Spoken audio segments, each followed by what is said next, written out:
Hello बच्चों, कैसे हैं आप लोग। आशा करती हूँ कि आप सब लोग ठीक होंगे। आज मैं फिर समाजशास्त्र के कुछ महत्वपूर्ण प्रश्नों के उत्तर बताऊंगी। तो आज मैं जनसंख्या से रिलेटिव कुछ प्रश्न बताऊंगी। तो सबसे पहले मैं यह बताऊंगी कि जनसांख्यिकी होता क्या है, इसका क्या अर्थ होता है। तो यहाँ पे इसका उत्तर है कि जनसांख्यिकी जनसंख्या का एक सुव्यवस्थित अध्ययन है। इसे हिंदी में जनांकिकी भी कहते हैं। इसका अंग्रेजी पर्याय है डेमोग्राफी। यूनानी भाषा के दो शब्दों डेमोस यानी कि जन और ग्राफीन यानी कि वर्णन से है। इसका दोनों मिलकर बनता है, जिसका तात्पर्य होता है लोगों का वर्णन। यानी कि जो डेमोग्राफी होता है उसका अर्थ होता है कि लोगों का वर्णन करना।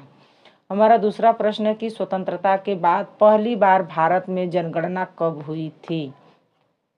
तो इसका उत्तर है कि सन 1951 में स्वतंत्रता के बाद पहली बार जनगणना हुई थी। हमारा तीसरा प्रश्न है कि रॉबर्ट मार्शल ने जनसंख्या वृद्धि के किस सिद्धांत का प्रतिपादन किया है।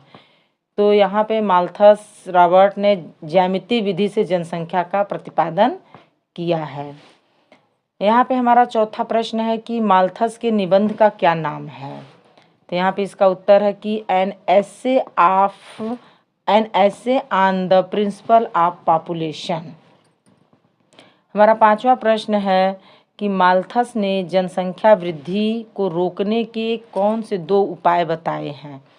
तो यहाँ पे हमारा उत्तर है कि प्राकृतिक उपाय है और यहाँ पे कृत्रिम उपाय है। प्राकृतिक में जैसे बाढ़ या अकाल हो गया, और कृत्रिम में हो गया कि ब्रह्मचर्य का पालन करना या फिर नियम संयम से रहना।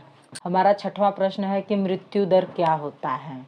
इसका उत्तर है कि एक वर्ष में प्रति 1000 जन्मे बच्चों में से मृत बच्चों की संख्या मृत्यु दर कहलाती है।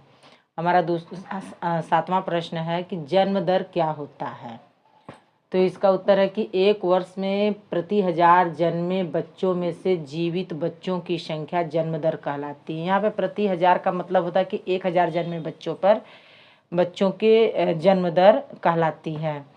हमारा यहाँ पे आठवां प्रश्न है कि भारत में 1000 पुरुषों पर महिलाओं की संख्या क्या है। तो इसका सही उत्तर है 940 है।